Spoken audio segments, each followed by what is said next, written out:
Bom dia, boa tarde, boa noite, meus amigos e minhas amigas. Sou eu, Rogério Murbach, e mais um vídeo boletim. Não é bem um vídeo boletim, mas uma vídeo reflexão. Eu sempre chego, me aproximo do YouTube, dos vídeos, quando eu acho necessário fazer algum vídeo, um vídeo mais extenso. Eu tenho meus boletins que estão nas minhas redes sociais, que é no Rogério Murbach, no Instagram, e estou tendo meus podcasts no Spotify, enfim, depois a gente vê isso. A ideia é que eu queria falar com vocês, eu já gravei um vídeo sobre a importância do guru, vocês viram? Não, nem eu, porque eu gravei, mas eu não editei, eu fiquei repensando esse vídeo uns 15 dias,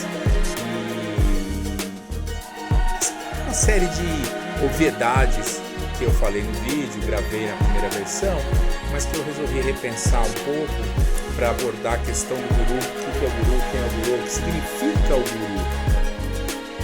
Será que a gente precisa de um guru? Será que esse guru precisa ser material? Quem que vem a ser o guru? Né? Em primeiro lugar, o que você entende por guru? A gente não pode falar assim, o guru é legal, o guru não é legal. O que você entende como guru? Começando do termo guru, né, do sânscrito, que é aquele que traz a luz da onde está a escuridão, traz uma iluminação. A gente tem que tomar muito cuidado com isso, porque esse termo está extremamente desgastado. Falou de guru, a galera, o cara tá nessa. Não é isso, né? A gente tem que saber definir que existem gurus e guris e tudo. Então a gente tem que dar uma olhada exatamente no que significa o que você entende como guru, né? Porque eu tenho várias concepções e vejo e já presenciei várias concepções em relação a esse termo guru. Então a gente tem o guru, que é aquela pessoa, aquele termo que hoje está extremamente desgastado. Então você tem o guru do marketing, o guru paz e amor, o guru da contracultura, né? Então o termo foi usado assim, a torto e direito, e tem a sua parte positiva, né? É claro que o guru, hoje em dia, a gente tem uma série de aplicações ao termo guru, mas ele tem uma importância sim. E a importância do guru é uma pessoa, algo no sentido, que facilite algo para você, que lhe dê autonomia, que lhe dê um conhecimento que proporcione, que propicie a sua autonomia. E não algo que te escravize, que te deixe preso a uma tradição, ao ponto que você, se romper com essa tradição, você vai se sentir mal. Ele tem que te dar autonomia, tem que ser um encontro que te potencializa, um ensinamento que te potencializa, algo em que você vai ter gratidão, não por esse aspecto extremamente devocional, mas pelo aspecto de eu tenho gratidão porque o ensinamento que esta pessoa, ou este algo, porque pode ser imaterial também no sentido, vamos chegar lá, me transmitiu, que eu consigo ter gratidão. É uma consequência. Você tem um ensinamento, se sente que aquilo realmente contribuiu para você, e você é grato a essa pessoa, né? Por exemplo, que eu falei num vídeo anterior que não foi publicado, mas é uma situação estranha. Você, por exemplo, imagina você é o professor de matemática, e aí a pessoa chega para você e fala: eu gosto muito do meu professor de matemática, eu vou ficar estudando com ele o resto da vida. Não, né? O professor de matemática te ensina algumas coisas, depois você vai avançando, você vai caminhando, você vai evoluindo. A mesma coisa dentro da espiritualidade. Você tem um professor que te explica as coisas e que depois de um certo momento você já tem uma autonomia. Mas eu não gosto de estar vinculado a nenhum tipo de guru. Tudo bem, o guru não precisa ser físico. O guru pode ter... O ensinamento, sim, é importante. O ensinamento pode vir de qualquer lugar. Pode vir de uma pessoa que você menos espera. A religião Sikh, na Índia, é uma religião que tem uma característica muito forte do hinduísmo, mas também do islamismo. E eles ficam em Amritsar, que é no norte da Índia, divisa com o Paquistão. Então tem bem essa influência.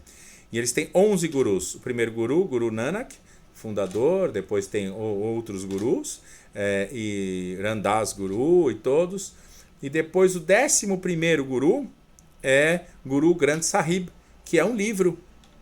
E ele fica em Amritsar, dentro de um de uma piscina, literalmente no templo, no Golden Temple, um lugar maravilhoso. Então ele não é um guru material, ele reúne o conhecimento de todos os gurus anteriores em um livro. Então a gente anda em volta da piscina, do lago, no meio desse lago tem o Golden Temple, você entra no Golden Temple e faz lá, observa o guru, mas ele é um livro, ele tem ensinamentos, né? Não que seja a única escritura Sikh, eles têm outros livros, tem Anand Sahib, tem o Japji, que são livros também que trazem ensinamento. Então não é um guru material, né? E eles mesmos se referem a uma imaterialidade do guru, mas sim a presença do ensinamento, do sampradaya, da tradição, né? Isso é legal, você estar atento a isso. Então você sempre tem que estar percebendo o que é importante na sua busca, o que vale a pena na sua busca, por que você está buscando isso, por que eu estou fazendo yoga, por que eu estou fazendo meditação, sabe? Por que eu estou me dedicando a uma determinada tradição, por que eu estou estudando determinado texto. É um questionamento profundo.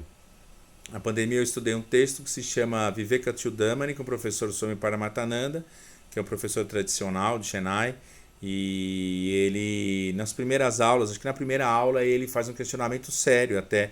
Falei, esse é um texto profundo, esse é um texto, não disse chato, mas é um texto maçante, assim, uma aula, era várias vezes por semana, enfim. E aí ele falou, por que uma pessoa vai ler um negócio? O que a pessoa ganha com isso? E é interessante você ver isso, né? Um questionamento de uma pessoa que poderia vender o curso, claro que não é dele, mas vender um curso, promover o ensinamento, e tudo bem, mas ele faz o questionamento sim. A mesma coisa você tem numa prática de yoga, você vai praticar yoga com um professor sempre, ok, tudo bem, eu gosto do professor, eu curto, mas tem algum momento que você vai desenvolver sua prática pessoal, que você já vai ter ferramentas o suficiente para dar alguns estudos particulares, uns estudos pessoais, né? Isso também é importante. Por que pratico yoga? Uma outra situação que se apresentou foi uma situação de uma tradição que se chama Heartfulness, não é Mindfulness, é Heartfulness. E eles têm uns 100 dias de yoga, Yoga for Unity, de várias práticas, de meia hora, bem interessantes, de diversos professores de diversos países do mundo. Mas não é só esse eixo, sabe, das grandes capitais americanas e europeias, do núcleo do yoga, não. Tem gente do Uzbequistão dando aula de yoga, é interessante. Austrália, África do Sul, continente africano, é legal, é interessante participar das aulas. Tem também da Espanha, tem do Brasil. E um dos encontros iniciais, uma professora, ela fez uma livezinha ali, que era para ser de X horas, ficou quase 2 horas e pouco, no questionamento do yoga. Por que você faz yoga? Se entregar ao yoga? O que significa o yoga para você? Quais são seus medos? O que é o lance do yoga na sua vida? Realmente, digamos assim, cutucando, né, você, fazendo um questionamento em relação ao porquê você está fazendo isso. Muito bem, as pessoas se entregam às práticas espirituais, né, que esse é mais minha praia aqui, mas se entregam ao conhecimento, eu sempre de peito aberto, sabe? Sempre querendo conhecimento, sempre querendo acessar o conhecimento, com uma mente, às vezes até de iniciante. E quem está do outro lado da linha nem sempre está com essa boa intenção. Então é legal você perceber, primeiro, se há uma sintonia entre você e aquele ensinamento, que aquele ensinamento faz sentido para você, que aquele guru faz sentido para você, que aquela prática de yoga faz sentido para você, que aquele professor, o que ele diz, faz sentido para você. Então é uma questão até de um exercício de discernimento. No começo a gente não sabe nada, não tem tanta informação, mas depois a gente começa a perceber que realmente você tem que questionar o seu guru.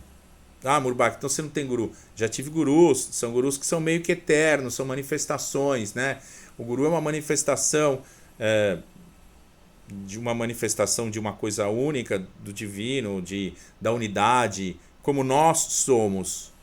Mas ele tem essa função de esclarecer, de mostrar o caminho, de trazer uma ordenação que necessariamente muitas pessoas não precisam. Muitas pessoas com o trabalho do caminho direto, que é pulam um pouco essa história de guru. O guru fica mais horizontalizado. Há uma troca mais interessante. Não tem aquela verticalização, aquela idolatria, aquela coisa mais, sabe? É uma coisa muito mais horizontal. O guru vira teu irmão, teu guru vira aquela pessoa que está ali para te ajudar, uma pessoa que já traçou esse caminho e sabe de algumas coisas que pode abreviar o seu e que busca sempre te dar autonomia, busca desvincular essa adoração, essa idolatria à imagem, ao culto da imagem, ao culto de cadê meu guru? Não, às vezes o guru aparece uma vez por ano, uma vez por semestre, manda mensagens, então você sente a Shakti, a energia desse guru, mas através de outras coisas que não desse cerceamento, desse comércio. Guru, hoje em dia a palavra guru está envolvida muito com comércio, com venda de indulgências, porque a gente fica pensando só, né, na questão do Oriente, mas do Ocidente, falando de, né, essa coisa das igrejas que a gente conhece, mas tem também no Oriente gurus fazendo praticamente a mesma coisa, vendendo um monte de coisa, trocando um monte de coisa, fora as questões de assédio e abuso, então isso é importante ficar atento. Mas o mais legal é você tentar se conectar com uma tradição, com um sistema de pensamento que faz sentido para você. Ah, mas eu não manjo de nada. Talvez a minha limitação nesse campo seja muito grande e eu acabo me entregando para qualquer coisa. Não, no fundo a gente sempre tem um olhar um pouco mais crítico e um questionamento em relação a essas figuras. Eu questiono meu guru, já questionei a tradição em que eu pertenço, que eu estudo, que eu tenho uma conexão, que é a tradição do Siddha Yoga. Eu sempre estou olhando, questionando. E aí quando você o seu esgotamento esgota as suas questões e você começa a ver que a coisa faz sentido e começa a crescer uma gratidão e um amor pelo ensinamento, por toda aquela coisa que tem ali, é outra pegada. Mas são anos meio que tipo olhando, vendo, analisando, vendo que falam mal, vendo o que já aconteceu, porque sempre tem os fatos que envolvem os gurus e tudo. Então você vai ponderando e pensando. Tá? Então não é só também para que precisa do guru, né? Vamos jogar fora o guru e tudo junto. Não, a gente vai ter essa questão de definir para que, como, por quê, como se apresenta essa figura. É óbvio que na internet hoje em dia está chovendo de guru do Himalaia, chovendo guru da Caxemira, chovendo guru do Nepal. Olha, nunca vi um celeiro de gurus, eu nunca vi. Parece que eles estavam tudo guardadinho ali, aí apareceu as redes sociais, aí os gurus tudo apareceram. Agora é nossa vez, né? Cuidado, fique atento. Nós vivemos numa época em que a pressa, a ansiedade, as angústias, o ser humano colocado numa situação meio indefinida no seu papel, principalmente agora com a introdução da inteligência artificial, a gente vai ter um desdobramento muito grande da produção, gerenciamento do conhecimento e da própria função do ser humano. Isso é normal, aconteceu na Revolução Industrial, aconteceu na Revolução da Internet, agora nessa Revolução da Inteligência Artificial. Talvez a gente nos questionemos. Fora todo esse frenetismo alucinógeno que a gente vive nesse mundo, então é importante a gente sempre estar atento às ofertas que tem aí no mercado, que nem sempre são tão saudáveis, tá bom? Só uma pequena reflexão, eu sempre volto ao YouTube para postar um vídeo ou outro sobre a questão da espiritualidade. Tem o Instagram, Rogério Murbach, que você vai lá, sempre tem alguns posts relacionados a esse universo. Tem o meu Spotify também, que é o Murbachcast, que aí eu falo sobre mais um boletim astrotarológico. E assim a gente vai tocando o barco, tá bom? Beijão, até mais, tchau, tchau, muito obrigado pela audiência.